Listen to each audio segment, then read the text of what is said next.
E vamos lá. Então, oficialmente iniciando o nosso quarto encontro, Beija-Flor me contou. Esse é um encontro muito especial com a Bia, uma musa, né? Nossa querida musa, que tem aí uma longa história para contar de muitas coisas, de muitos lugares por onde ela passa e encanta. E ela é bem conhecida no universo das danças circulares. Bastante, né, Bia? Porque ela apronta muito e eu vou passar a bola para ela agora, depois eu volto, mas agora a bola está com você, Bia. Seja muito bem-vinda, sinta-se acolhida, amada e admirada por todos Obrigada. nós. Obrigada. Então, boa noite para todo mundo nessa nossa salinha de conversa. Faz de conta que a gente está, como eu sou mineira, é na beira do fogão de lenha, tomando um cafezinho, né? E então, ela perguntou, me pediu que eu escolhesse uma música, né? A minha música, que tem significado para mim. E eu escolhi uma música que chama-se Minha Oração, My Prayer, que é uma música que faz parte do repertório das danças circulares.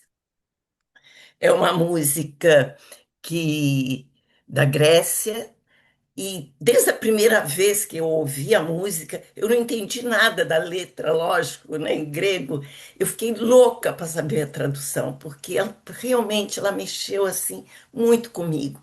Ela tem dois coros, um feminino e outro masculino, e quando eu consegui, com a Malu, né, lá da dança do Parque da Água Branca, falei, Malu, você tem um professor aí que você conhece, que é da Grécia, grego, você vai pedir para ele a tradução.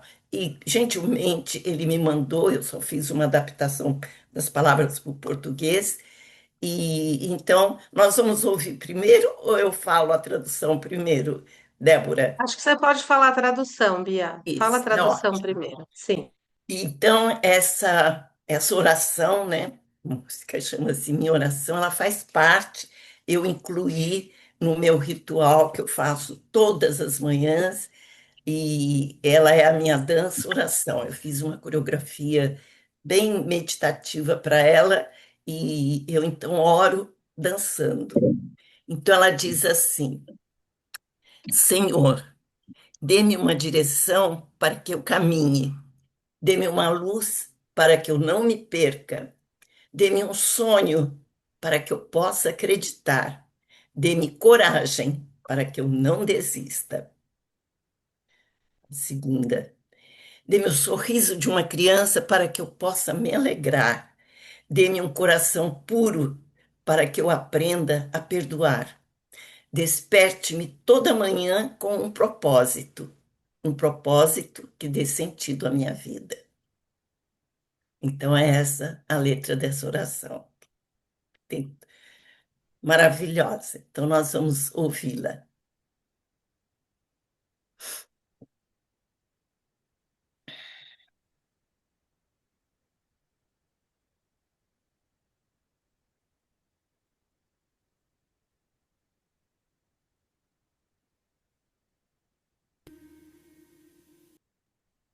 É muito linda, né? Respirando.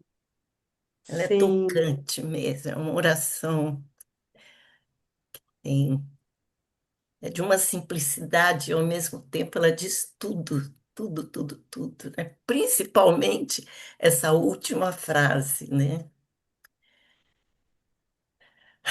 Bem, então,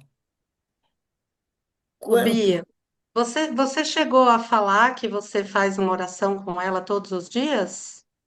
falei, Falou, né? faz Ah, parte, então eu desculpa. fiz a oração e a dança, é a dança que eu faço todos os dias. Porque na pandemia eu fiz um curso para ser benzedeira, mas depois nem eu fiz dois, aliás, e aquelas orações, aquelas que não tinha nada a ver comigo. Eu falei, não, não, não, não é isso que eu quero. Aí eu inventei um ritual E aí, quando tem as pessoas que precisam, que me pedem, né, uma bênção, tal, e aí eu faço. E essa música faz parte do meu, não é grande ritual, não, pequeno ritual para eu cumprir, né, é, essa missão, realmente é uma missão de ajudar quem precisa. Mas, gente, não era para eu estar aqui, não, porque quando eu recebi esse convite da Débora, eu falei assim: não, eu não vou, imagina, não tenho mais nada para falar. Eu já fiz 3 lives, acabamos de fazer a Dorothy e eu, 3 lives sobre os caminhos da dança circular.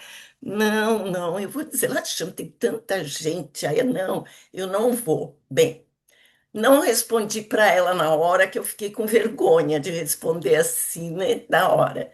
Isso faz 2 semanas, né, Débora, só.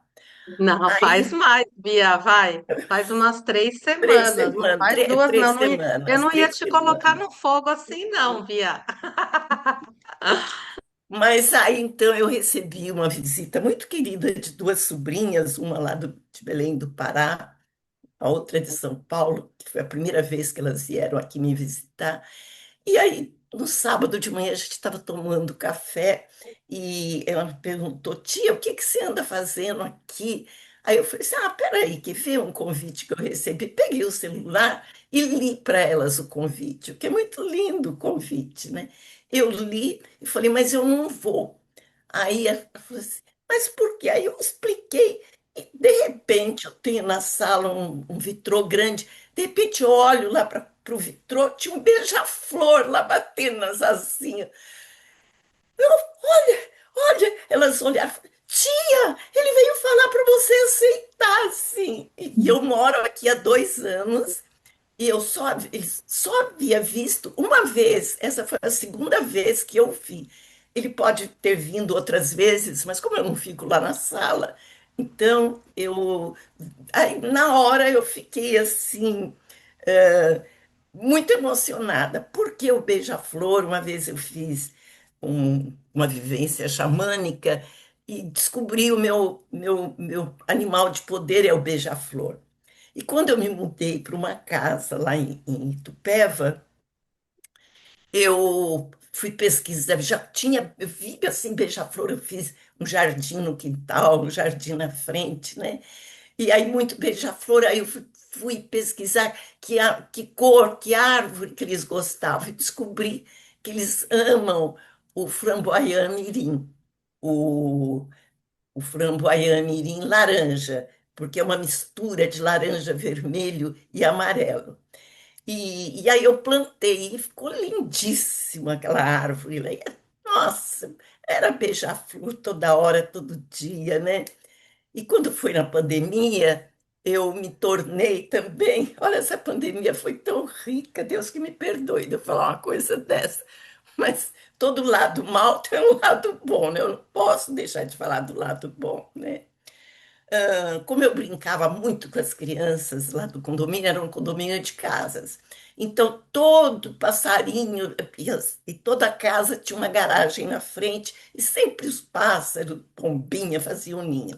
E quando caía um, eles levavam para eu cuidar. Eu que nunca tive um pet na minha vida, não sabia cuidar de nada, me tornei, de repente, uma cuidadora de passarinho que caiu do ninho. E um dia veio um beija-flor, gente, a coisinha mais linda do mundo. É, E aí, esse beija-flor, ele durou assim, uns 15 dias, não durou mais do que isso. E aí, eu fiz um ninho para ele aqui, bem no meu, no meu buraquinho aqui, fiz um ninhinho aqui, botava, então durante o dia ele ficava um pouco aqui e ficava pendurado, que nem um papagaio aqui na minha blusa. Era uma gracinha. Aquela coisinha fofinha, eu me apeguei demais, mas ele não resistiu, como a maior parte dos passarinhos não resistiam, né? Mas, enfim, e aí quando eu fiz também o meu livro, né, Dança Circular, uma viagem sagrada, eu cismei que o logo tinha que ser uma roda de beija-flores, né? E quase deixei louco o rapaz que fez, porque botar beija-flor assim numa roda Não foi fácil para ele, mas acabou fazendo. Não ficou uma perfeição, mas acabou. Então, esse beija-flor, ele tem eu tenho uma ligação muito forte. E aí, recebendo um convite, o beija-flor me falou. Então, estou aqui para contar um pouquinho da minha história, né? Então, eu vou contar que eu nasci, estava acontecendo a Segunda Guerra Mundial. Olha, gente, faz tempo, viu? Segunda Guerra Mundial, numa fazenda de café onde nós morávamos, no sul de Minas, em Alfenas. Nasci no dia 30 de agosto de 1940. E eu sou a quinta filha. Minha mãe teve quatro meninos e depois que eu nasci, e nasci de 6 meses, era uma coisinha insignificante. Ela tinha até medo de pegar depois de ter tido quatro filhos, né, grandes e tal. E ela achou, ela tinha certeza que eu não sobreviveria. E ela disse, foi um milagre. E esse milagre aconteceu quando fazia 40 dias que eu tinha nascido, e ela dizia que eu chorei 40 dias e 40 noites, que ela não dormiu 40 dias e 40 noites. De vez em quando ela me cobrava isso quando eu fazia alguma coisa atrapalhada na infância. Você chorou 40 dias. Nossa Senhora. Bem, o que importa é esse milagre. Foi uma comadre dela que foi visitá-la e ela tinha tido bebê. E quando ela chegou e me viu, aquela bonequinha, eu acho que era reborn, uma boneca reborn. Ela falou assim: comadre de Deus, essa criança tem fome, me dá ela aqui. Me botou no peito, eu mamei que nem uma louca e dormi a primeira noite. Eu dei sossego para minha mãe, né? Mas eu acabei sobrevivendo porque eu sinto que eu tenho realmente uma força que às vezes até me assusta, que eu tinha que vir mesmo, eu tinha, e sobrevivi, estou aqui, né, até agora, não sei até quando, mas estou aqui. Mas, então, esse foi a minha aparição nesse mundo. Quando eu repeti 2 vezes o primeiro ano primário, e só na segunda vez que eu repeti foi que a professora descobriu que eu não enxergava o quadro, eu escrevia tudo errado. Bem, enfim, fui levada para o oftalmo e já saí de lá com uma receita para óculos, uma miopia de 5 graus. Imagina, primeiro óculos, 5 graus. E quando eu pus aquele óculos, o mundo se abriu, um mundo novo. A primeira coisa que eu vi, eu corri para o quintal e vi a minha árvore onde eu brincava, né? Porque para mim, até aquele momento, eu via uma nuvem, só uma nuvem verde, né? E quando eu olhei, eu vi os galhos, as folhinhas. Nossa, eu fiquei assim num deslumbramento, amando aquele milagre daquele óculos, né? Bem, aí depois, quando eu. Esse óculos teve uma outra história. Essa foi maravilhosa. A outra foi minha primeira frustração na vida. Eu era uma festinha do quarto ano primário, né? E ia ter muitos números e tal. E a professora que estava organizando entrou na sala e perguntou: quem é que quer dançar balé? Eu nem sabia o que era balé, mas eu já levantei a mão para dançar. Aí ela me olhou com aquele óculos, parecia fundo de garrafa, grosso, né? Ela falou assim: não, não existe bailarina usando óculos. Nossa, foi uma coisa assim, uma dor tão profunda, né? Nossa, eu nem sabia direito analisar, mas eu senti muito. Aquele dia foi muito triste. Eu não lembro quase nada da minha infância, quase nada. Mas isso daí eu, eu lembro sim. Na minha adolescência, a dança teve uma importância grande, a dança de salão, que meu irmão mais novo me levava para os bailes e tal, porque era o único divertimento que a minha mãe deixava eu sair, era esse para ir para os bailes, porque eu ia com meu irmão, né? Então, eu não tinha nenhum outro divertimento. Bem, o tempo passou, casei, tive dois filhos e me tornei uma professora de yoga e fui trabalhar no Sesc Pompeia e eu fiquei sabendo, né? Quando eu fiz o curso e eu via a maravilha que era o yoga, eu tive a vontade louca de compartilhar, louca de compartilhar. Falei assim, nossa, eu preciso passar isso. E aí eu eu consegui, né? Fiquei sabendo que tinha um grupo na geriatria do Hospital das Clínicas que estava iniciando a geriatria, estava começando ainda, era uma especialidade novíssima, né, na medicina. E eu fui e me ofereci para dar aula lá num grupo multidisciplinar. Entrei como voluntária e fiquei lá mais de 20 anos, né? Aí, quando eu tinha uns 45, nesse tempo, eu passei uma época muito um caos na minha vida, com o casamento desfazendo. Foi quando meu filho resolveu ir para Israel, ele só tinha 18 anos, ele foi embora para morar lá, para estudar lá. E então era aquele desapego, porque naquela época não tinha, a carta durava 2 meses, não tinha telefone, não tinha nada, né? Aquelas guerras que sempre tinha.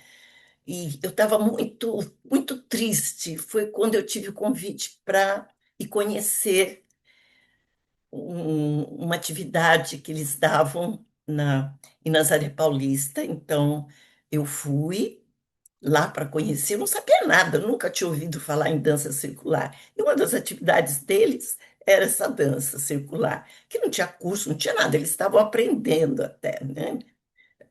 Na metade da década de 80, olha só. E quando a primeira roda para mim também é outra coisa que foi um mundo novo que se abriu, um divisor de águas que eu não imaginei. O impacto foi grande, mas eu não imaginei que ele tivesse sido tanto e que jamais eu deixaria a dança, como até hoje eu estou, né? E aí fiquei indo lá um ano, quase 2 anos, eu ia todo mês nesta vivência só. E aí me deu aquela vontade de compartilhar. Não, tá, aquilo lá parece que explodia dentro de mim. Tinha que sair, tinha que dar, sabe? Assim. E aí eu fiquei louca. Como eu era uma pessoa assim que confiável, né? Eles passaram a confiar em mim, me deram as duas fitinhas, as únicas que tinham, tal, e eu introduzi lá no Hospital das Clínicas para os meus alunos lá, né? Então, eles amavam. Eu dava aula de yoga e no final do relaxamento, a parte de meditação, eu fazia a dança. Dava muita dança indígena também, que eles gostavam. Então, isso foi uma coisa maravilhosa. E como eu trabalhava no Sesc Pompeia, eu vi que tinha lá um programa das crianças, os curumins, e aí eu tive a ideia de fazer um- um trabalho com as crianças e com os idosos, e depois eu levei os idosos lá no Sesc. Foi até num dia que se comemorava. Naquela época se falava Dia do Índio, né? Hoje é Dia dos Indígenas. Pode falar mais índio, hein? Enfim, foi muito lindo as crianças dançando com os idosos. Eles quiseram fazer uma oficina de, de, de roupa, né? Eles fizeram, mas eu até hoje eu não uso, nunca usei a dança circular como espetáculo, não, né? Mas esse acabou. sendo, mas depois o pessoal entrou lá do SESC, né? Eles entraram na roda no final, tudo. Então foi um trabalho assim muito, mas muito gostoso esse com os idosos. Mas aquele negócio de ficar lá dentro do parque, porque na minha primeira vivência com as danças lá em Nazaré, que eu fiquei tão impactada, eu tive uma visão de uma aldeia e eu me vi como um vulto dançando, né, na aldeia, lá, não sei onde, na rua, dançando. E aquilo lá ficou assim muito forte dentro de mim. Então, aquele negócio de eu dançar dentro daqueles muros, daquelas paredes do hospital, naquele ambiente que todo mundo sabe como é que é. Eu falei, não, eu tenho que ir para fora, eu tenho que ir para a natureza. E aí eu fui no Parque da Água Branca, escolhi um lugar a dedo, né? É um lugar que tinha 4 touceiras de bambu, eram pequenos os bambus, chão batido, que é até hoje. E aí então convidei meus alunos e nós fomos dançar lá. Foi então a semente das danças circulares para o Brasil todo, para toda a cidade. Nasceu ali naquele parque da Água Branca. Tempo passou, foi passando, os bambus foram crescendo, e quem conhece sabe a maravilha, formou, uniu lá em cima e formaram a cúpula de uma catedral. É catedral de bambus. É um lugar mágico. Quem não conhece tem que conhecer. Então, eu fiquei nessa roda 36 anos, durante 36 anos. E ela continua porque eu deixei para minhas alunas, né, que era a Malu, a Beth e a Ivone, elas continuam, a Malu já saiu há pouco tempo, mas continua dançando lá. E elas continuam essa roda até hoje. Até eu sair era a roda da Bia. Quando eu fui sair, eu falei, não, não é mais roda da Bia e vai ser a roda dos colibris. Olha só, a roda dos colibris. E vai ser uma roda muito aberta para os focalizadores que quiserem ir lá. E realmente ela é. Então, não, me ajudou muito eu ter essa intuição de mudar até o nome para que eu me desapegasse. Foi um desapego assim histórico para mim, porque eu dizia lá na roda, gente, eu vou morrer dançando aqui. Quando eu não puder andar, eu virei de cadeira de rodas. Eu não me via, honestamente, eu não me via fora daquela roda. Eu mudei para Itupeva, fiquei lá 9 anos e eu ia todos os meses, não faltava, continuei indo.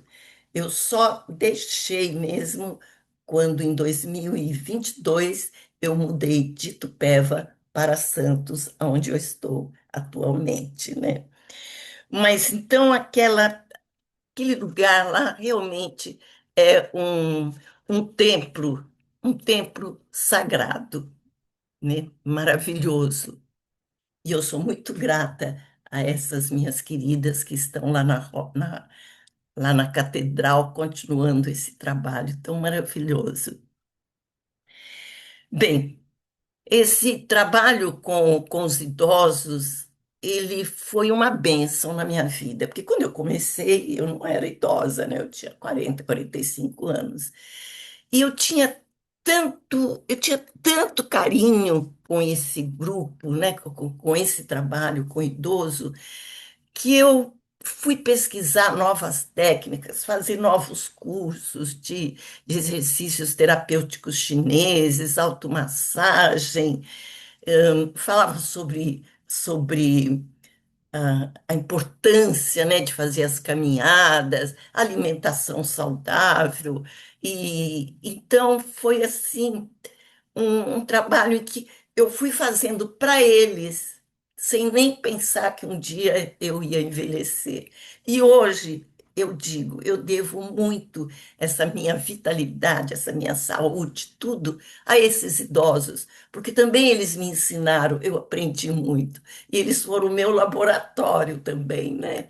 E os médicos ficavam assim abobados, né, com o desenvolvimento deles. E uma vez chegou e falou: Você não é, esses idosos não são aqueles que vêm no consultório da gente, porque lá é um hospital escola, né? Então os idosos passavam de 15 em 15 dias pelos médicos. Aí eu lembro que eu respondi: claro, vocês trabalham com as doenças, eu trabalho com a saúde deles. Ponto final. Então, olha só o que as pessoas tem dentro de si, né? O idoso tinha muito assim, quanto mais doença ele conta, ele se sente importante, vai lá, quer, né? Então eu fazia a outra parte, o que ele podia fazer por si, né? Então, isso dá trabalho, não é uma coisa fácil, não, hoje. Até eu vejo, eu falo, mas é uma coisa que precisa muito querer ter essa responsabilidade de ser responsável por si.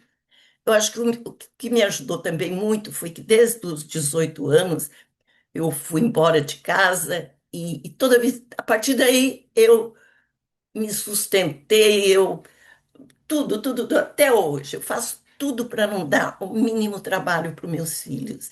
Eu me cuido. Eu acho que não tem ninguém melhor para cuidar de mim do que eu mesma, enquanto eu puder.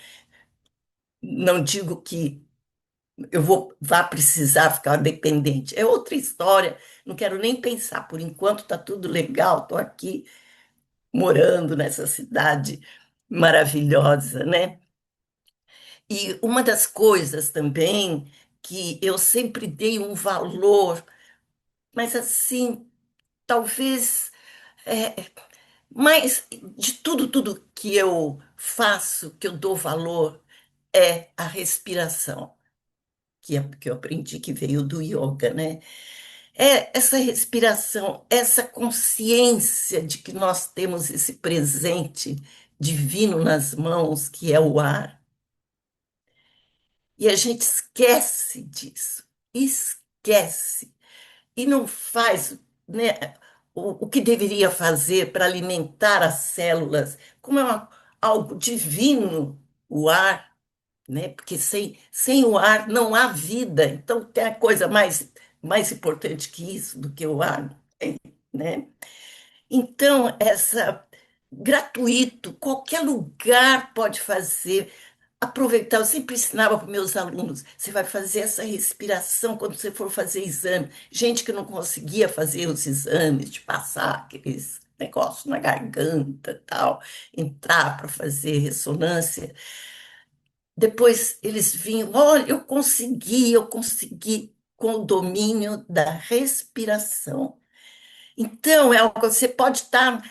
Eu já tive, quando eu tive meningite, fiquei acho que uns 15 dias internada. A única coisa que eu fazia, porque eu ficava tomando os medicamentos na veia, não podia andar nem nada, era respiração e relaxamento, né?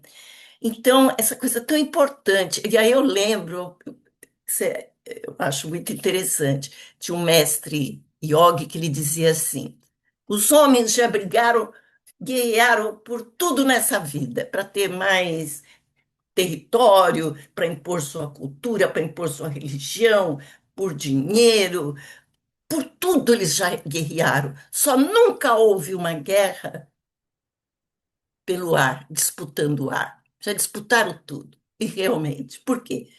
Porque todo mundo recebeu isso gratuitamente quando nasceu. Então, não tem o quê, né? E como que vai guerrear? Então, essa importância da respiração. Deixa eu ver uma coisa, que horas que você vai datar? Então, eu trabalhava com os idosos também, alguns temas, como o desapego, né? Que é também uma coisa muito importante. Quando a gente faz, depois faz 80, depois dos 80, Eu falei assim, não, eu quero ir desapegando, porque eu não quero ficar pesada para ir embora de jeito nenhum. Tenho que desapegar, mas não é só o desapego dos objetos, dos familiares, né? Da, esses apegos que a gente tem com as crenças, tem os desapegos dos traumas, dos medos, que tem gente que se apega a seus medos, né? E aí eu queria contar uma historinha para vocês, como eu me desapeguei de um trauma, de um medo terrível, com 83 anos. Eu tinha mais ou menos uns 7 anos e eu lembro que eu estava com meus irmãos, a gente foi conhecer um clube, e aí eu fiquei encantada, eu nunca tinha visto piscina, eu fiquei encantada com aquela água lá distraída, de repente, um deles, não sei quem, me jogou na piscina e eu quase morri afogada. Eu tive um trauma, um pavor, que eu fiz quase 20 anos de cursos para aprender a nadar e eu não aprendia. Eu só onde dava pé tal que eu ainda conseguia aprender um pouquinho, né? E, e fui casada com um homem que era campeão paulista de natação, um aqualoco, imagina. Ele me olhava às vezes com desprezo, né? E meus filhos, ele ensinou, logo esses pequenininhos, eles já aprenderam a nadar e eu ficava sempre fora, sempre fora. Aí eu me mudei para Santos. E foi em 2023 que aconteceu isso. E eu passeando lá na praia, caminhando na praia, na água, só os pezinhos, né?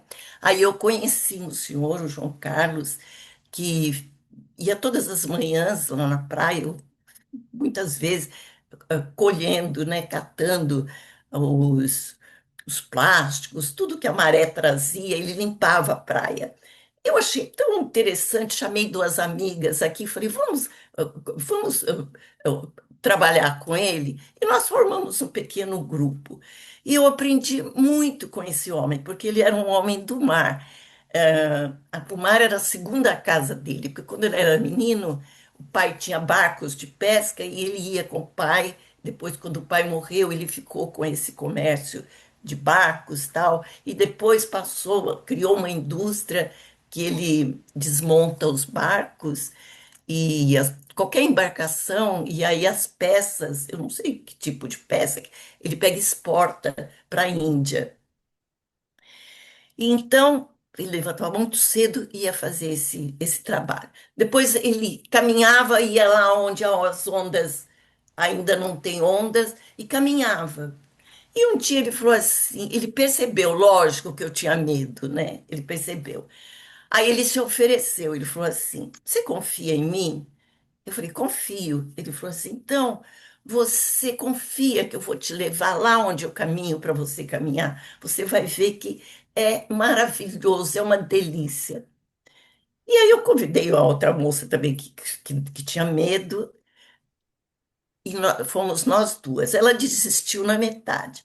E ele, assim, com uma tática de mestre, ele foi de costas para o Marco, eu de frente. Ele foi conversando, fomos conversando, e caminhando.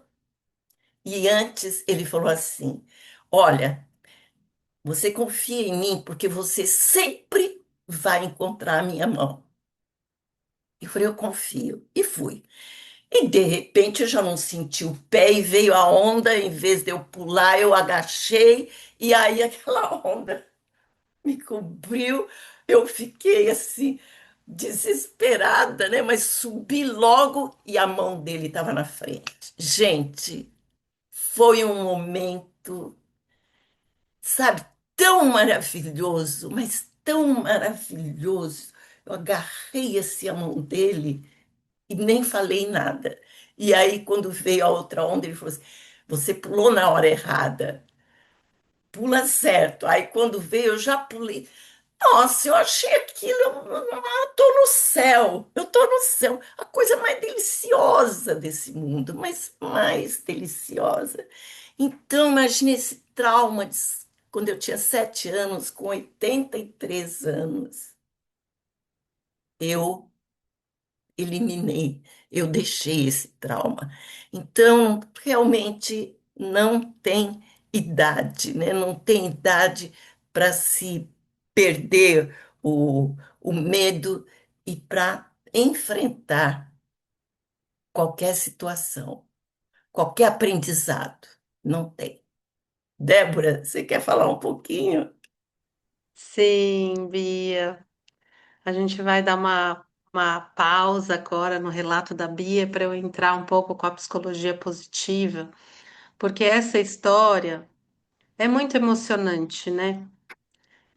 Cada um sabe a dor e a delícia de ser quem é, né? É o trauma da Bia, é o trauma da Bia, mas cada uma de nós que está aqui sabe dos seus próprios traumas. E a gente fica mesmo, quando, como a Bia falou, né, apegada às dores, aos medos, às rodas, aos objetos, às famílias, a gente fica com aquilo, carregando, fazendo coleção de apegos. E aí a gente vai falar um pouquinho sobre um termo que é da neurociência, na verdade, né? Mas que a neurociência sempre está apoiando os estudos da psicologia positiva. E esse termo acho que muitos de vocês já devem conhecer, que chama neuroplasticidade, né? Acho que a maioria de vocês já conhece, porque está bem famoso esse termo, né?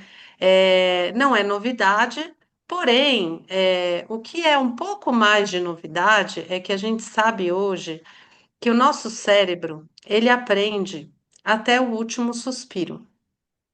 Ele pode aprender, ele está capacitado para aprender, né? Porém, a gente tem que dar uma ajudazinha.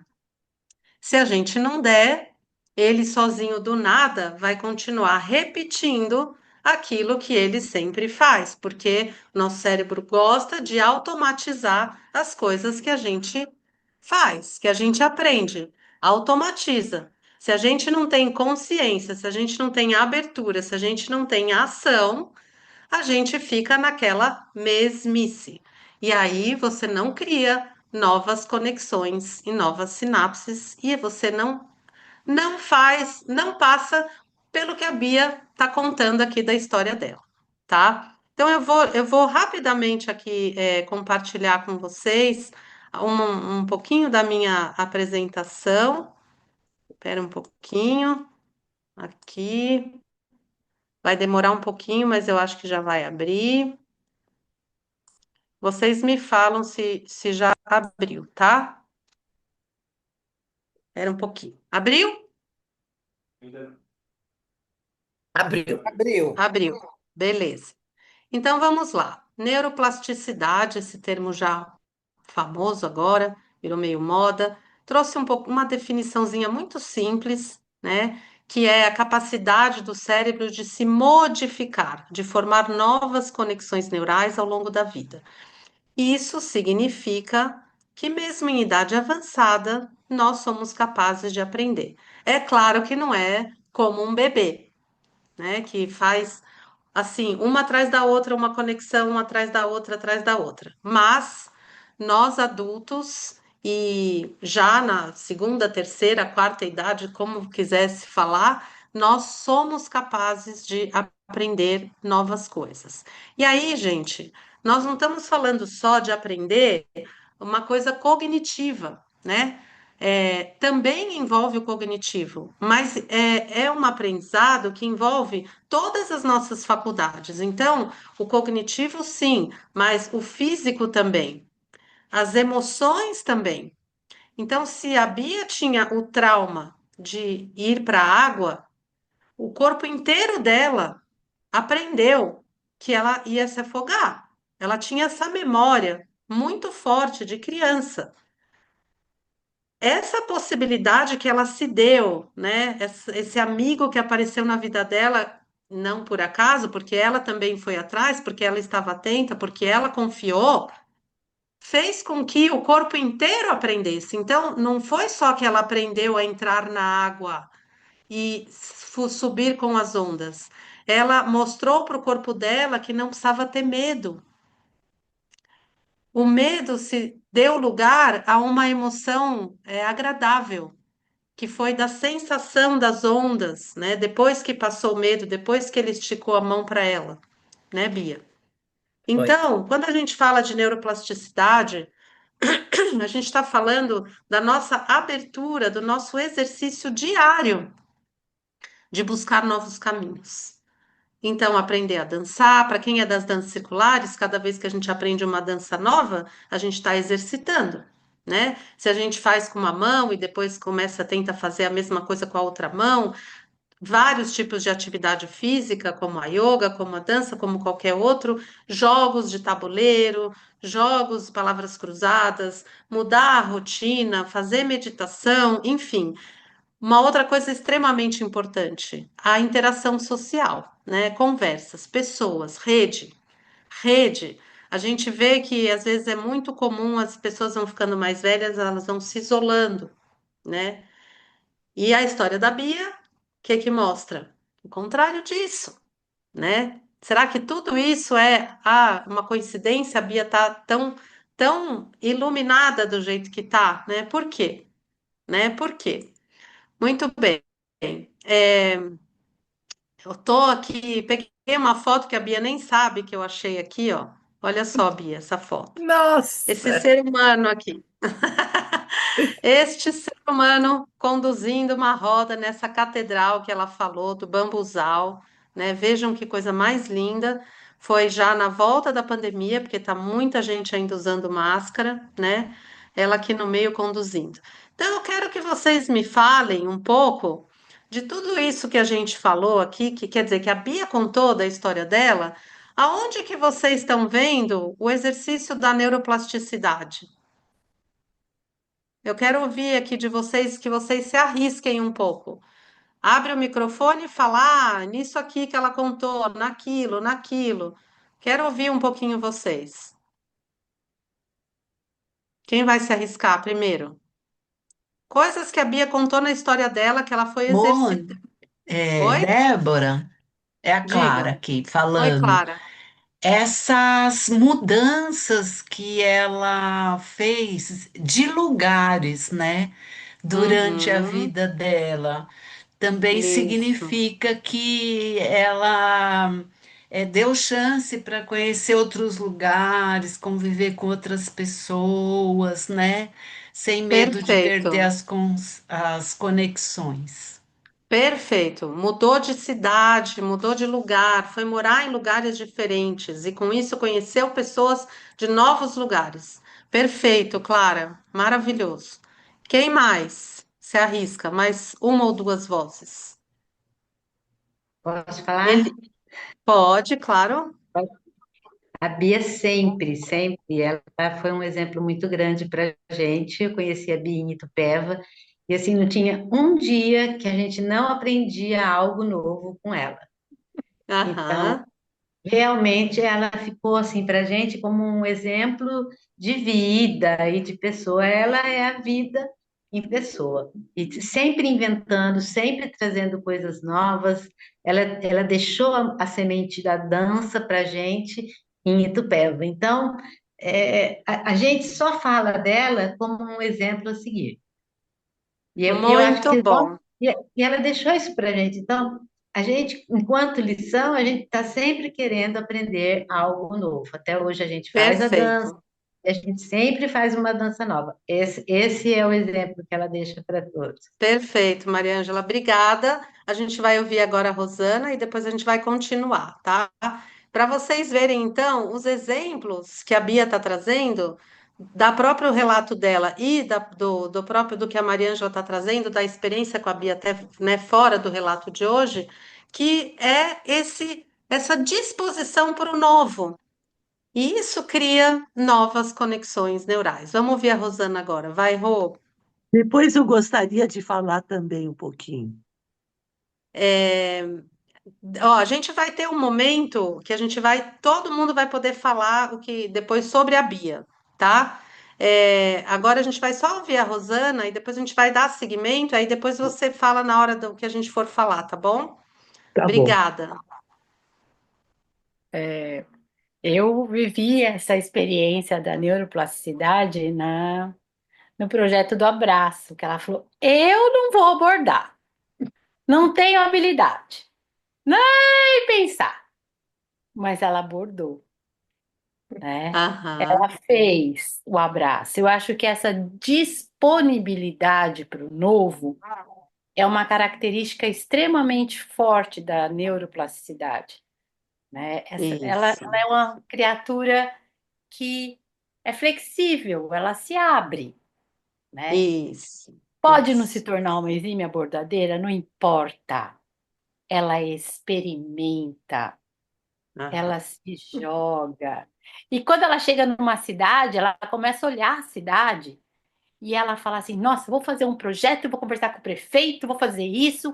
Esse dinamismo, esse olhar vem de quem não é rígido, Exatamente, muito bem. E perfeito, né? Rô. Perfeito, perfeito.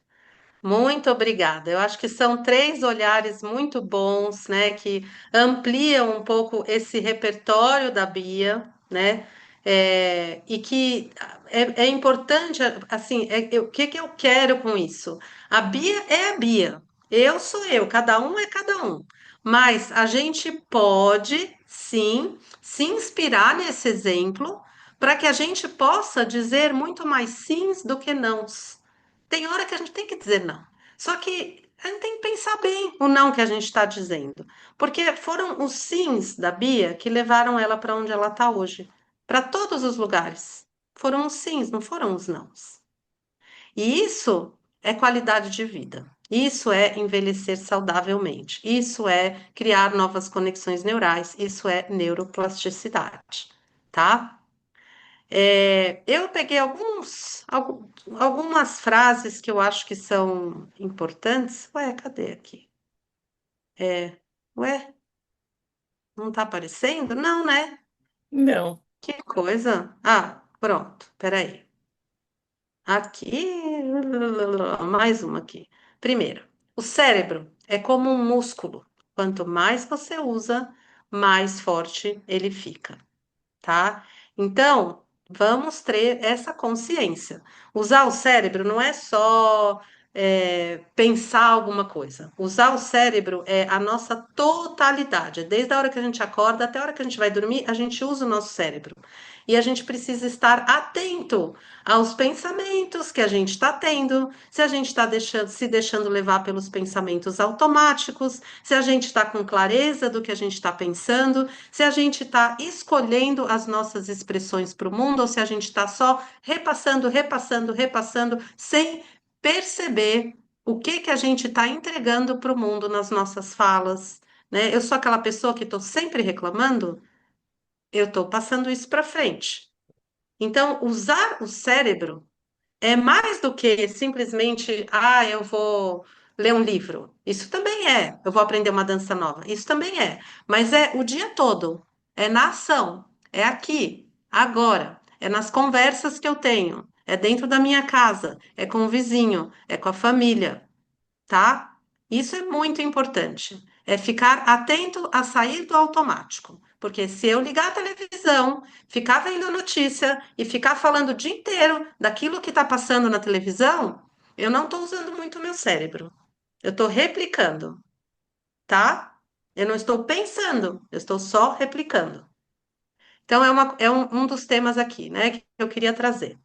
O outro é o seguinte: cada pensamento, cada emoção e cada ação molda fisicamente o nosso cérebro. Olha que imagem bonita. Somos escultores do nosso cérebro. Então, quando a gente sente, a gente está moldando o nosso cérebro. Quando a gente pensa, a gente está moldando. Quando a gente caminha na natureza, a gente está moldando. A gente molda conforme as coisas que a gente pensa e sente.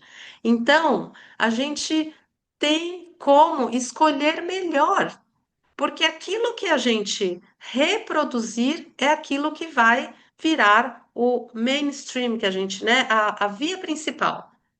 O que a gente fizer muito vai virar a avenida principal do nosso cérebro. Se a gente reclamar muito, vai ser a nossa avenida principal, tá? Muito bem. Estamos terminando, Bia. Você já vai voltar com a sua história. E eu gostei muito dessa imagem, gente. Eu achei muito linda. Linda. Você não é prisioneiro do seu cérebro.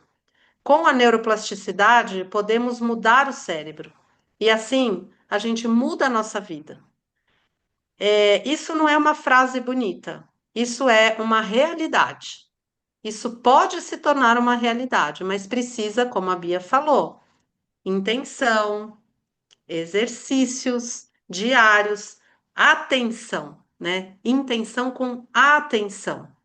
Então, nós não somos prisioneiros. Às vezes a gente tem esse trauma da vida toda e a gente pode superar. A gente pode superar. Não é fácil. Não foi fácil para Bia, né, Bia? Não foi fácil. Mas a gente pode porque a gente quer muito e a gente se abre e a gente confia. Confia que tem pessoas para nos ajudar, que a gente não está sozinho. Essa história do mar, da Bia, é uma história maravilhosa, porque além né, de perder o medo, né, de superar o trauma, tem essa coisa tão bonita que a gente conversou, né, da confiança, do estender a mão e confiar. Então, quando a gente estiver numa situação que a gente acha que a gente está sem saída, a gente pode lembrar que o cérebro não é, que nós não somos prisioneiros, que a gente pode mudar.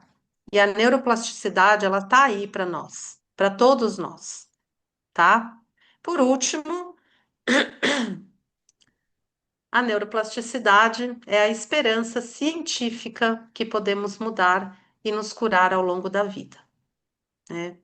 A gente fala muito, né, da parte espiritual e ela é muito, muito importante, né? Mas, ao mesmo tempo, a ciência é muito bom, né, quando a gente tem o apoio da ciência. É muito bom quando a ciência atesta e valida e fala: olha, assim, seu cérebro é assim. Quando você aprende uma coisa, quando você muda, cria conexões novas e você pode mudar o seu sentir também. Então, isso é exercício. Hoje em dia tem muitos estudos, tem muito acesso. Quem quiser vai buscar, vai procurar, acha na internet, acha pessoas, acha. Tem disponível para cada um aqui que quiser saber mais sobre isso. E aí, agora a gente volta então para nossa querida musa Bia, continuar a história dela, depois desse parênteses, de que ela entrou no mar. Pois é. Então, e aí, em 2013, foi que também foi uma época assim que eu estava, minha vida estava um verdadeiro caos novamente, uma situação muito delicada que eu tinha passado durante quase 5 anos e eu fiquei num estado deplorável que eu precisava me recuperar. E aí eu decidi, tinha uma amiga que morava lá em Itupeva, que falou, venha para cá, tal. E eu peguei, fui já, fiquei nessa casa que eu falei para vocês, né, de jardim e tal. E aí fui fazer jardim, fui fazer horta suspensa, fui, enfim, fazer as trilhas lá de Itupeva. Eu fiquei lá 9 anos. Lá em Itupeva, eu tive a oportunidade, então, de fazer novos projetos. Na cidade, ninguém conhecia as danças circulares, né? E aí foi onde também eu tive a oportunidade de que, nas danças até aquele momento, no parque e tal, a inclusão, mas era uma inclusão de pessoas, assim, normais, vamos dizer, né? Que frequentava o parque e tudo mais. A gente diz inclusão, tá certo, é uma inclusão. Mas lá foi uma inclusão, assim, eu digo, total, total, com o inimaginável. E como que foi isso? Bem, quando eu cheguei, eu já fui ver onde que eu podia fazer uma roda. Aí vi, só tem um parque lá, o Parque da Cidade. Aí já fui falar, pedir licença lá e comecei uma roda lá. Logo que eu comecei lá, dali algum tempinho, eu vi um folhetinho dizendo que haveria ciranda de rua, que o novo prefeito tinha um projeto de ciranda de rua. Eu fiquei assim maravilhada, pensando que era uma roda, né? Não sabia nem direito o que pensar. Era no coreto em frente à igreja. E lá fui eu para a reunião. Quando eu cheguei, era um projeto da prefeitura para moradores de rua. Deu esse nome lindo, cirandas de rua. E era para dar apoio para eles, né? Para encaminhar, para se internar, tirar documento, papapá. Mas eu fiquei, e aí, no final, depois no segundo, terceiro encontro, era semanal. Eu ofereci, vamos fazer uma dança, e aí dei uma dança indígena e eles gostaram muito. Eu fui fazendo amizade com aquela população. Eles ficavam, a casa deles era numa praça, aliás, a única praça de Tupéva, a Praça da Bíblia. Eles moravam lá. E passou, sei lá, uns 4 meses, houve uma briga entre o funcionário da prefeitura e eles, com agressão e tal, e a prefeitura pegou e acabou. Não, acabou, não tem mais. E eu não me conformei com isso. Eu falei, não, de jeito nenhum. Tinha um senhor que também estava indo como voluntário, né? E ele era dirigente de um centro espírita. Aí eu falei, Agostinho, você fica comigo? E também uma amiga, eu convidei uma vizinha que era psicóloga, falei, você vai ajudar.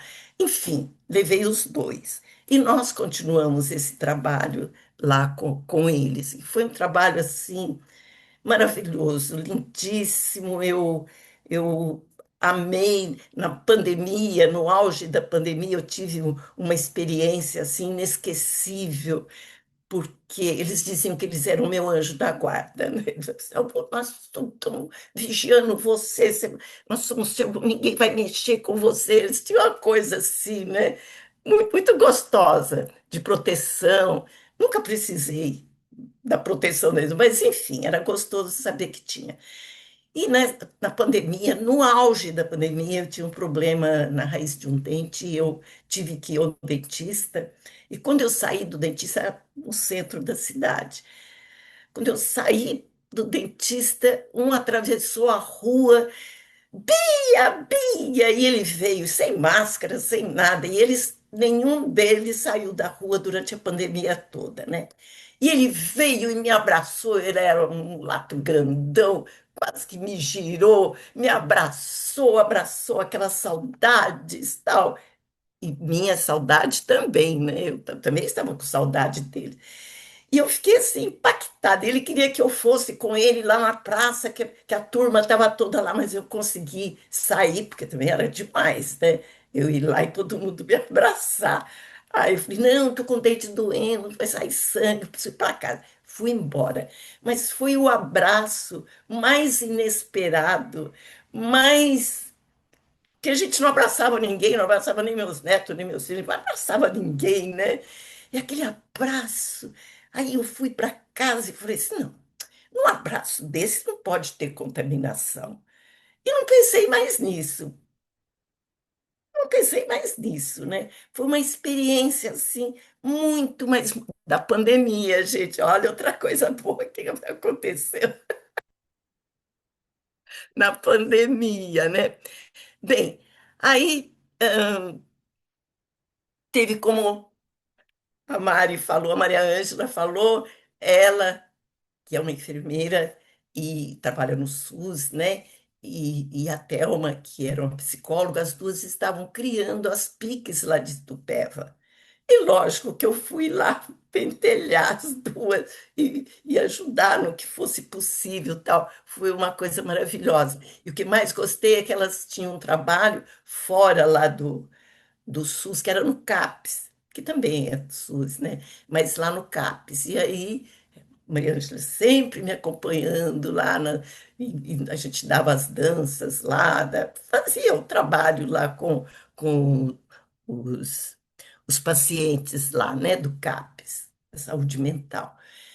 E aí, nessas alturas, eu já tinha mudado a minha roda lá do parque porque lá era muita confusão, muita atividade. Eu falei, não, lá é mais tranquilo. E aí eu fui, tinha roda, então, lá na Praça da Bíblia. Tinha um palco grande lá, e nós fazíamos a roda lá.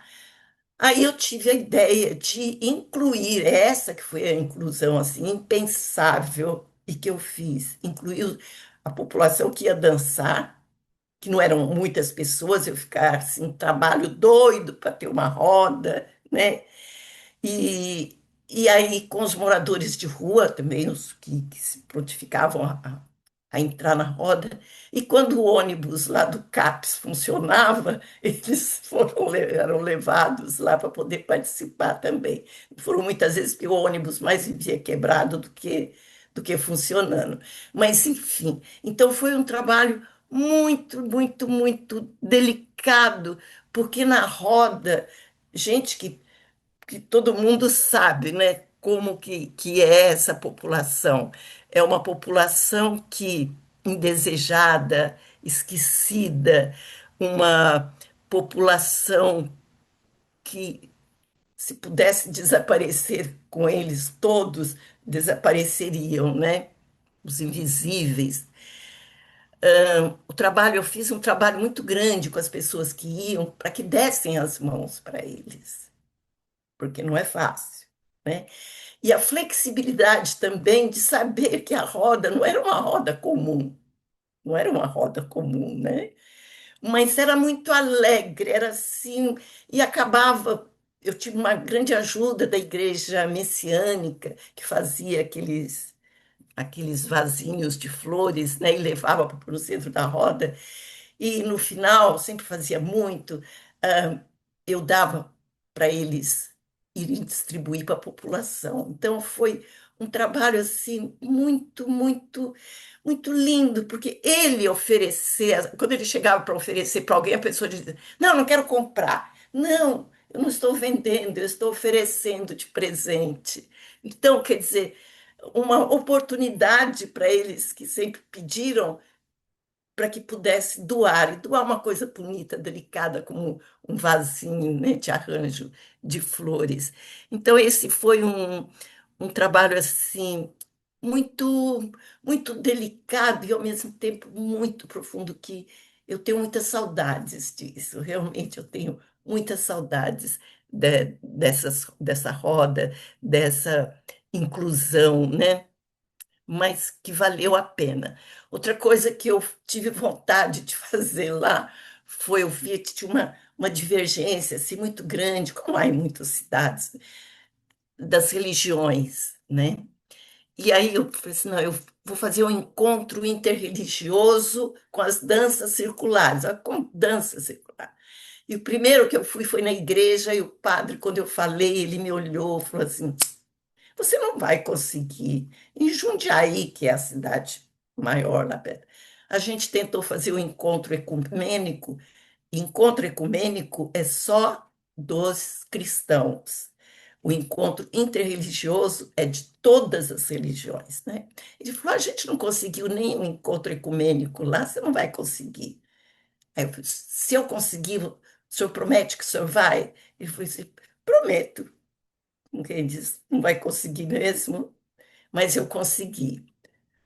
Mas nesse meu primeiro, só foi ele e foi um pastor da igreja evangélica, que era vereador na época, e que tinha muitos seguidores, e aí ele foi com os seguidores, tudo mulheres, né? As mulheres, tal, fizemos uma roda.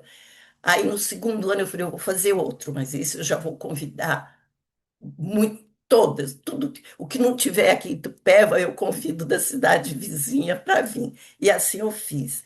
E aí escolhi um dia muito especial, que foi o dia que inauguraram um centro de idosos lá em Itupeva. Então tinha assim 200 e tantas pessoas lá dentro lá do salão. E foi muito lindo, porque tinha pai de santo lá, lindíssimo, com a mulher, os filhinhos, todo. E foi muito lindo ver assim, né, o padre dando a mão para o pai de santo, e todo mundo. Olha, foi lindo. Eu acabei fazendo mais 4 encontros. O quinto encontro foi na pandemia. Foi mais uma alegria na pandemia que eu tive. Eu fiz um projeto, porque, ah, logicamente, não se podia fazer enterros, né? Então, as pessoas, familiares, muitos não despediram de amigos, não despediram, não fizeram esse ritual, né? Da passagem dos seus familiares. E aí eu fiz um projetinho, levei para a secretária de Educação, falei, escuta, vamos fazer um evento para chamar todas as pessoas que perderam alguém, algum familiar, algum amigo, tal. E eu vou chamar fazer um encontro interreligioso e ela se empolgou, aí, nossa, ela fez uma preparação lá da praça, lindíssima, com placas lindas, com mensagens, fez um mural lindíssimo com o nome de todos os familiares que haviam morrido, né? E, e aí, então, eu fiz canto gestual, foi tudo gestual, e depois cada religião fez a sua oração para aqueles familiares e para aqueles que partiram. Então foi também um trabalho assim muito bonito que nós fizemos lá em Tupéva, né?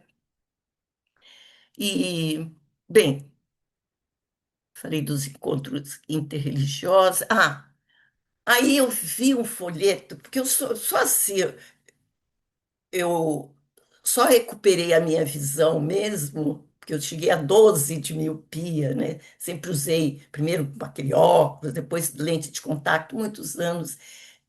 Mas quando eu fiz a catarata, médico maravilhoso, ele fez lá não sei o quê, e hoje eu não uso óculos, leio sem óculos, né? Não, precisaria de um grau só para ver de longe, mas eu nem uso.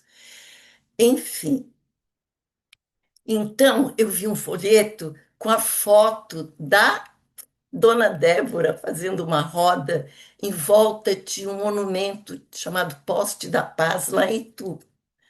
Eu olhei aquilo, li Poste da Paz, eu achei tão lindo. Eu falei, nossa, preciso trazer isso aqui para Itupeva. E na mesma hora mandei uma mensagem para ela perguntando: o que que é isso? Quem organizou? Aí ela gentilmente me mandou o nome da pessoa, que era o colégio onde ela dava aula, né, para as crianças lá. Me mandou e a senhora me atendeu muito bem, me indicou o site, era um site internacional do Poste da Paz, porque ele tem, ah, já tem até, não sei se tem mais, mas na época que eu pesquisei, tinha 200 mil postes já no mundo todo, né, em 180 países. Então, Dalai Lama, Madre Teresa de Calcutá, todos inauguraram poste, né? Grandes nomes aí, místicos e tal. Bem, aí eu falei, nossa, eu vou fazer o projeto. Li tudo, como é que tinha que ser o poste e tal. Fiz o projeto, levei lá para o prefeito. Falei, não, a gente tem que ter um poste da paz aqui em Tupéva. Expliquei para ele. E ele acho que gostava de mim um pouquinho. Falou assim: ah, vamos fazer sim. Aí tinha um grande artista lá em Tupéva, e aí eu fiz uma parceria com ele, né? Eu expliquei direitinho como que era esse poste. O artista se chama Luiz Viana. E ele então foi atrás. Eu falei, mas eu não quero poste igual poste de luz. Não, eu não quero.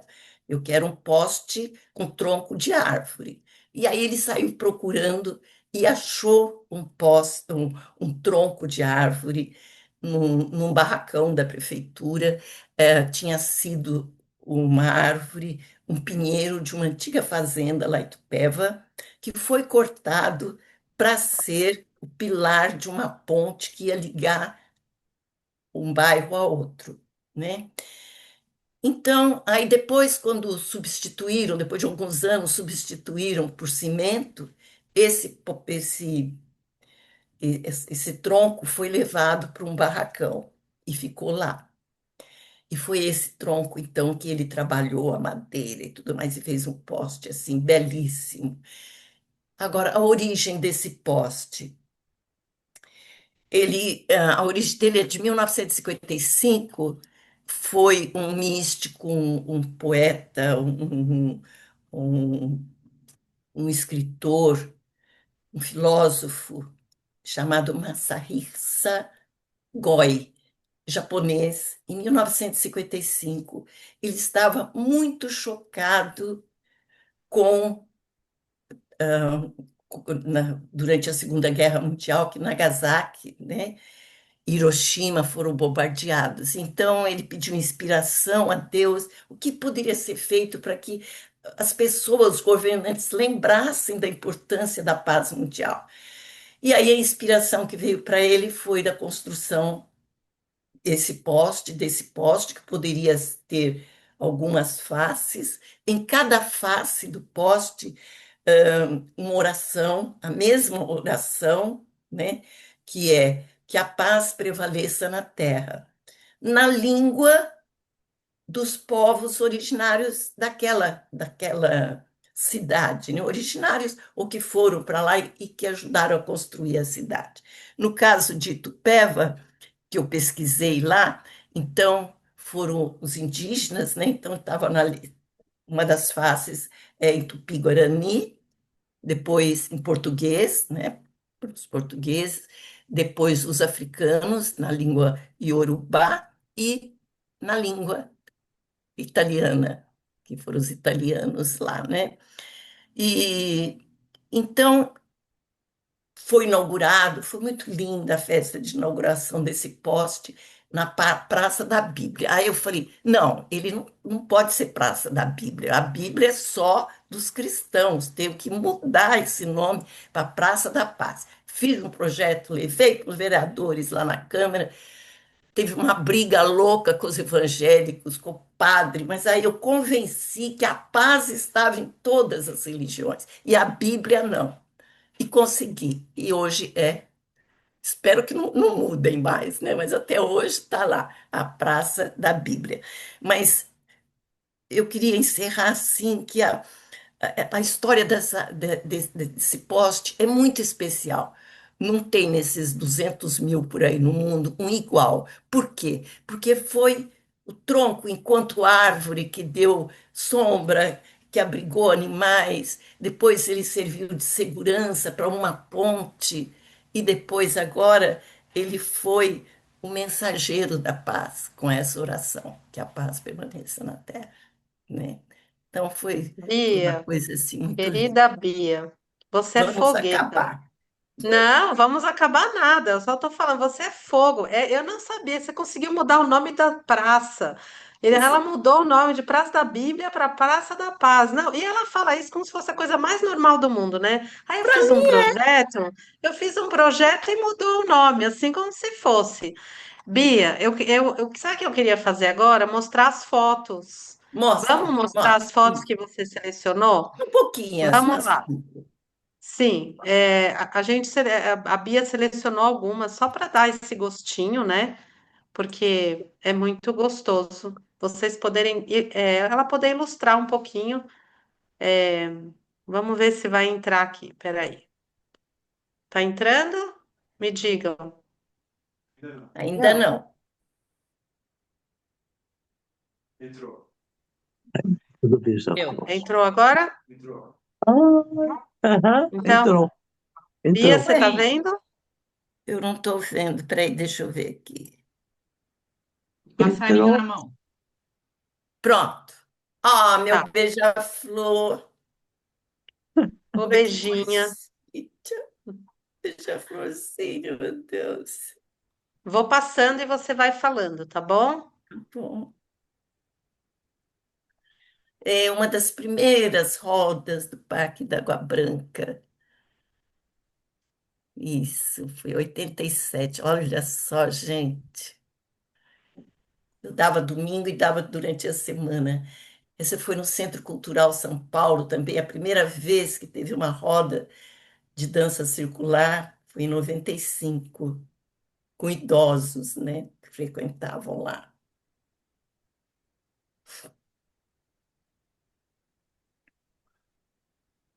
Nesses encontros de idosos, era Encontro Nacional em Bertioga, eu ia todos os anos, eu ia, e as danças eram assim, nesse lugar aberto, né? Eram maravilhosos esses encontros.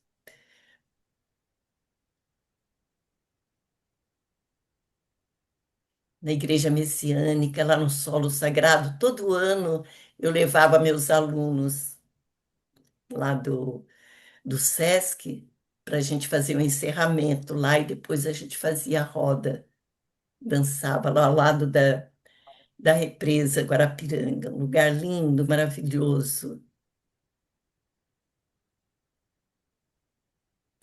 Esse daqui foi o último encontro que eu fiz, encontro interreligioso. Gente, eu vou só mostrar uma coisa, porque eu gosto muito de dar risada. Estão vendo esse senhor aqui de boina? Estão vendo aquele de camisa listrada com na roda de dentro, camisa listrada e com um Colete. colete? Vou contar para vocês. Aquele de colete foi meu primeiro namorado quando eu tinha 18 anos. E esse de boné foi meu último namorado, que faleceu. Tá fazendo antes da gente. Não, quando eu mudei para cá, ele faleceu. Eu vi essa foto assim, grande, é que eu reconheci. Eu falei, meu Deus, olha os dois. Quem é que tem uma foto dessa com o primeiro namorado e o último? Pronto, olha o poste. Vendo? Ele é bem alto, o sol, a lua incide nele à noite, é tão lindo, tão lindo. E o sol também, tem uma que o sol está batendo, é muito bonito. E os moradores de rua, então eu coloquei eles como os guardiões do poste da paz. Eles tomavam conta, não deixava ninguém mexer nas plantas e tal. E eu já estou pensando em poste em Santos também. E aqui em Santos, a nossa primeira roda aqui na Praça do Sesc. Essa fez um ano agora em março, a nossa roda. Pronto. E esse é o nosso bambuzal. Olha que coisa mais linda, mais linda.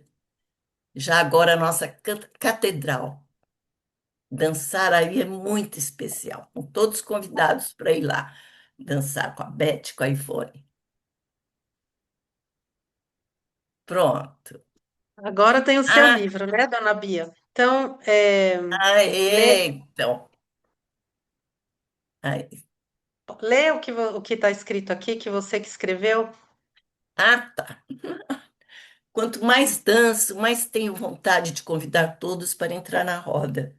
Quisera que essa doce loucura se tornasse uma epidemia capaz de contagiar o mundo todo, para que não houvesse mais competição, e sim vontade de compartilhar o dom maior do bem-querer.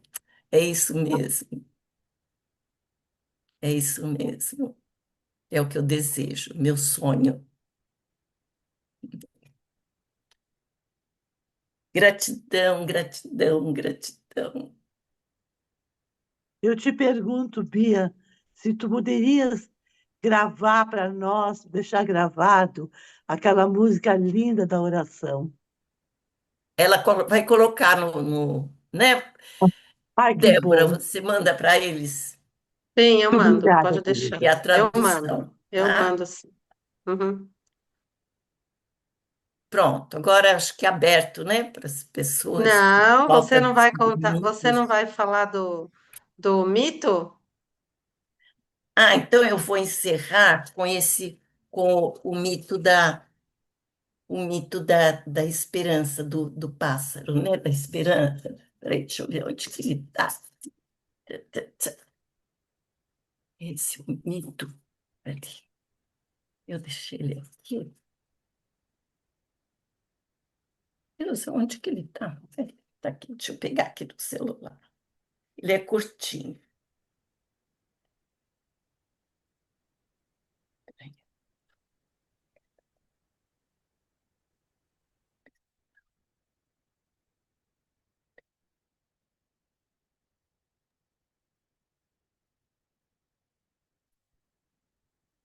Você prefere que as pessoas vão Não, falando, começando? Não. não, então tá aqui. É um mito indígena da América do Norte chamado pássaro da água, que é o pássaro da esperança. Então ele diz assim: quando todas as nossas terras foram tomadas pela ambição do homem branco e nós não tínhamos mais casa, surgiu dos universos interiores o pássaro da água, que nos indicou novas aptidões e nos trouxe de volta a esperança. O pássaro da água continua cantando, aprisionado em sua morada sagrada, o coração dos seres, para nos alertar que a esperança é um bicho teimoso e sábio que vigia nossos medos e nos dá coragem para nunca aceitar a derrota.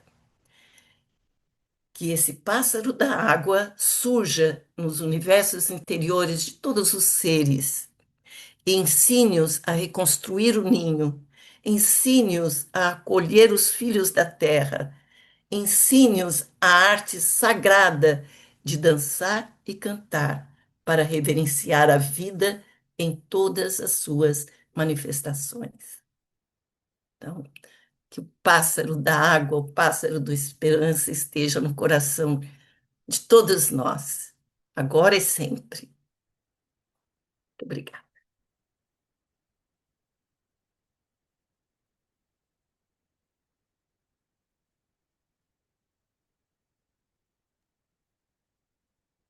Não, agora é o momento que a gente suspira, suspira, respira e traz os love bags para Bia, né? Como que essa história vibrou, reverberou dentro de nós. É um momento de partilha, é onde a gente pode trazer os nossos olhares amorosos, acolhedores, de como que essa história, né, reverberou em nós. Então, já temos mãozinhas levantadas aqui. Vamos começar pela Lu Poeta, que também é beija-flor, que já contou a sua própria história. Vamos lá, Lu. Depois tem a Francis, e quem quiser mais falar, se souber levantar a mãozinha, essa assim de desenhinho melhor, mas se não souber, tudo bem, levanta a mão e a gente vai estar olhando, tá bom? Vamos lá, Lulu. Primeiro é agradecer imensamente a sua existência, Bia, nessa terra, porque é de uma luminosidade, de um exemplo, mas algo que fica assim tão forte do começo e do final é de que você é o próprio mito do pássaro da água. Em cada ação, em cada narrativa das ações, e como isso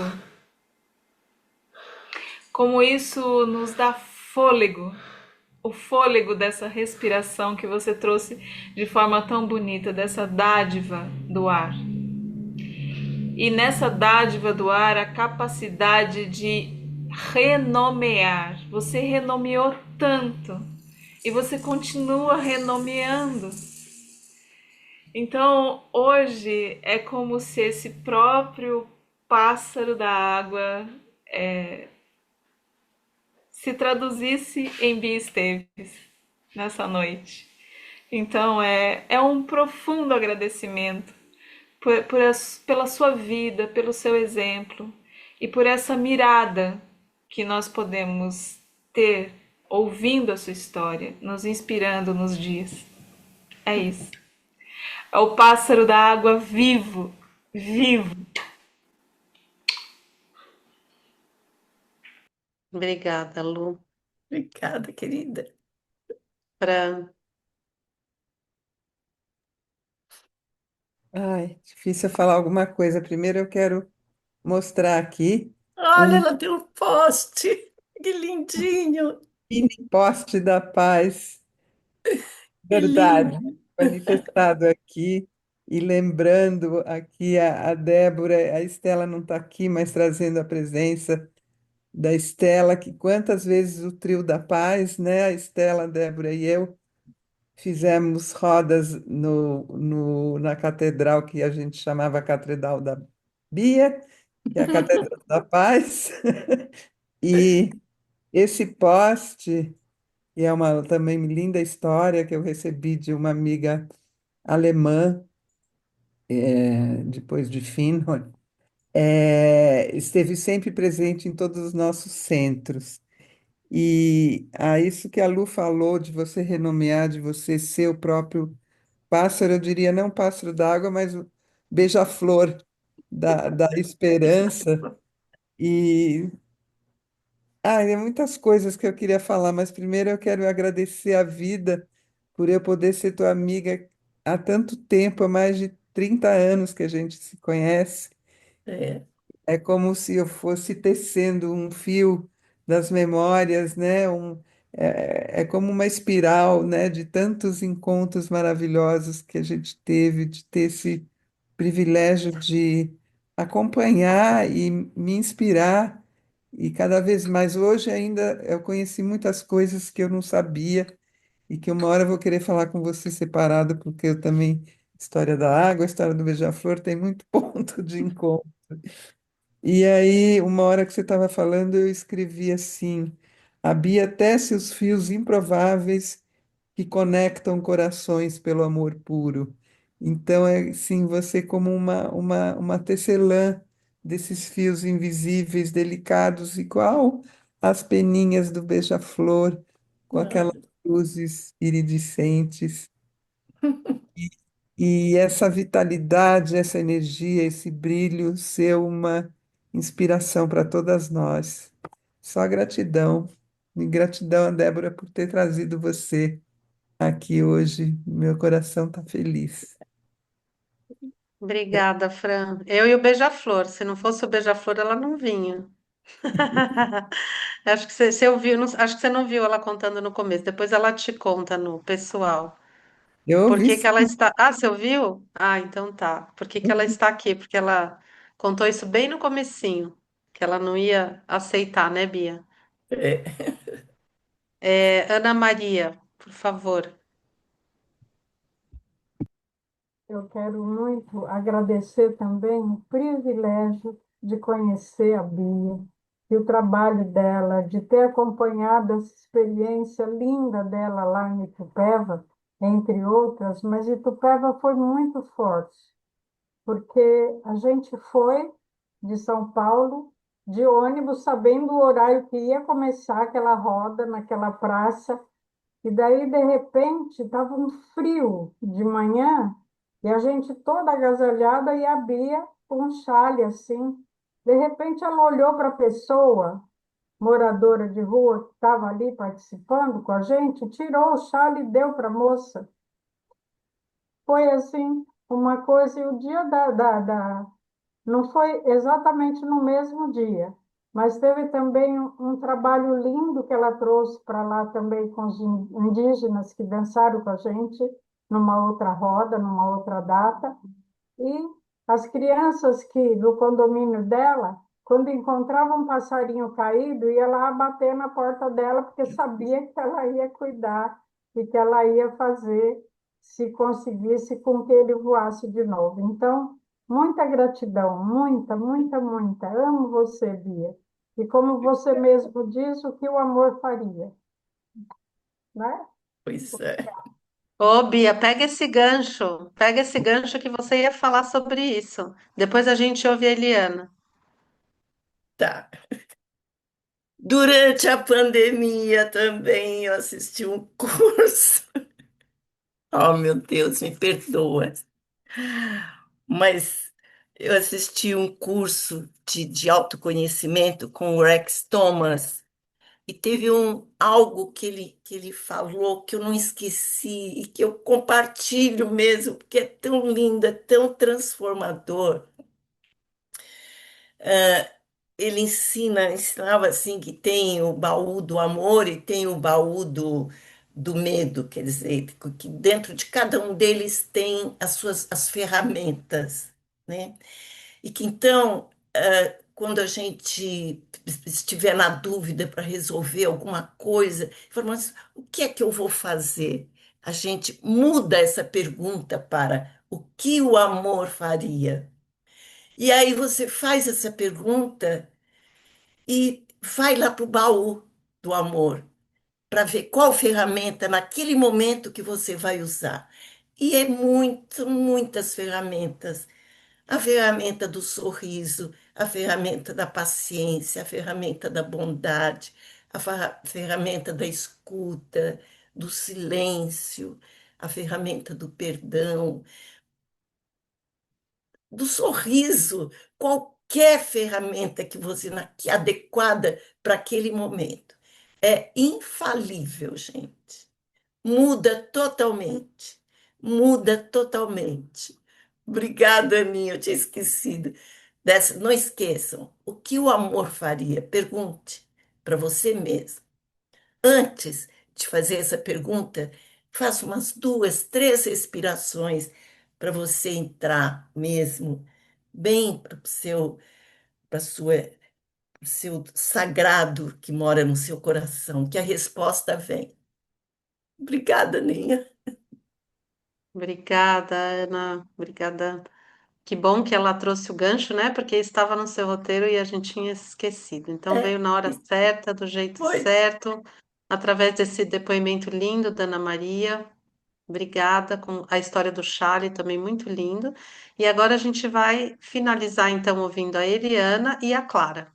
E depois da Clara a gente vai então finalizar o nosso encontro delicioso de hoje. Vamos lá, Eliana. Então, Bia, a gente, assim, você é uma história viva do que é envelhecer com sabedoria. Eu acho que, assim, todo mundo deveria ouvir a sua história para a gente poder envelhecer com sabedoria. Nós aqui, que já passamos até, a gente fala assim, a partir de 60 você já é considerado idoso, né? Então, assim, a gente que já passou de 60 a gente fala assim, nossa senhora, será que a gente tem ainda um propósito de vida? E se a gente não tem, eu acho que você deu exemplo agora, quando você finalizou, dizendo o que o amor faria. E faça por você. Eu acho que isso você deixou muito claro na sua fala. Quando a Débora nos traz essa questão da neuroplasticidade, realmente, o cérebro ele precisa estar vivo para a gente estar vivo, para a gente trazer qualidade de vida para o nosso corpo, porque senão a gente vai se perder. Então, a todo momento, se a gente pudesse ouvir um trecho do que você nos disse na noite de hoje, com certeza isso iria acalmar o nosso coração e trazer a certeza de que a gente está no caminho certo. Minha gratidão imensa por estar aqui hoje, né? Gostaria de participar dos outros encontros. Estar com vocês, eu acho que sempre é um momento de reflexão e de parada, de escuta, principalmente. Essa escuta que toca o coração de cada um de nós. Gratidão imensa, Bia. Gratidão, Débora. Gratidão a Agradeço, querida. Obrigada, querida. Obrigada, Eliana. Obrigada mesmo. Linda contribuição. Clara, Clara querida. Ai, são tantas emoções, né? Oitenta e Bia, cinco, né? Ó.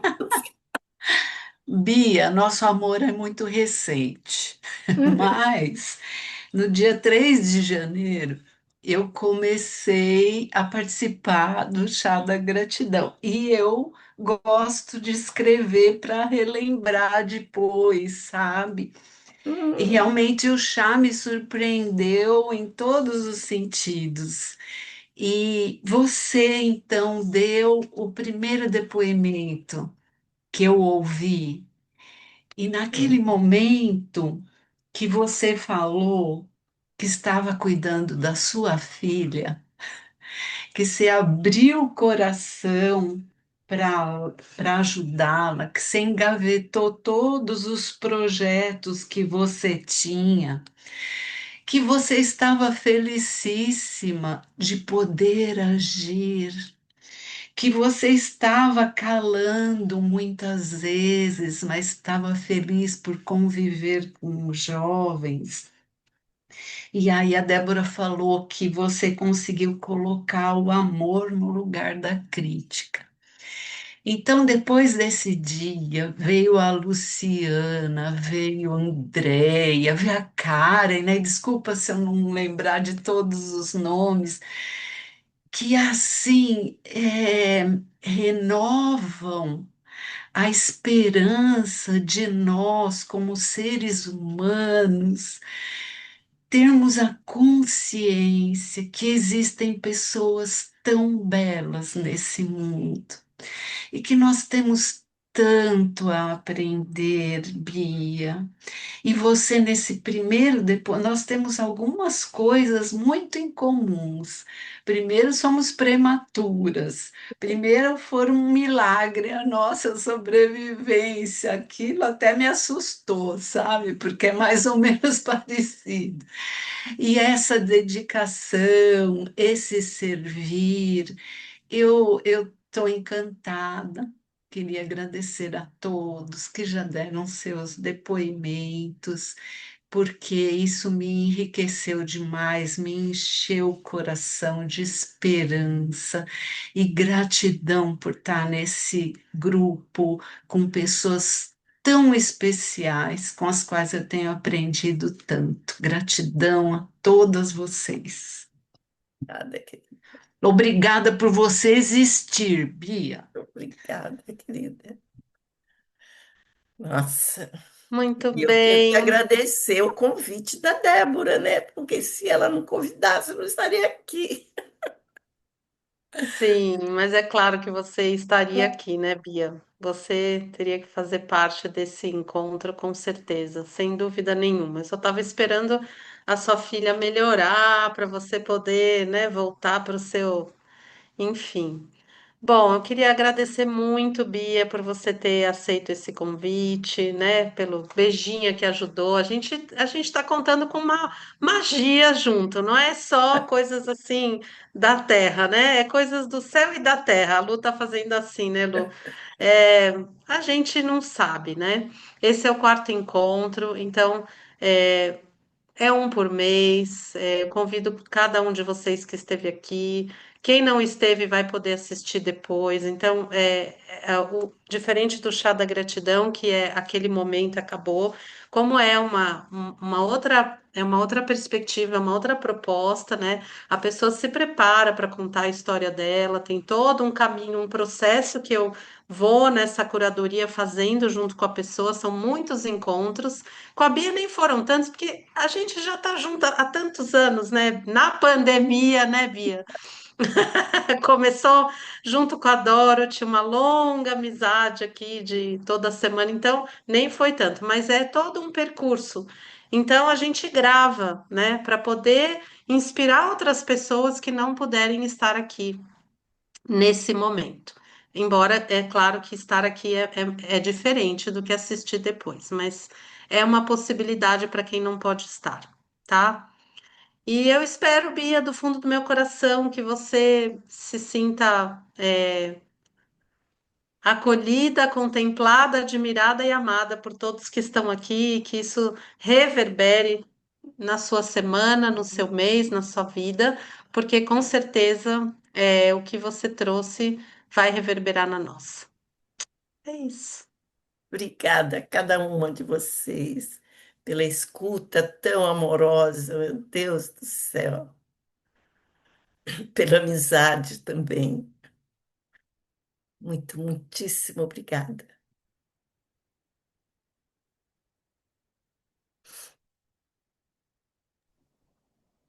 Põe a música de novo para nós ir embora.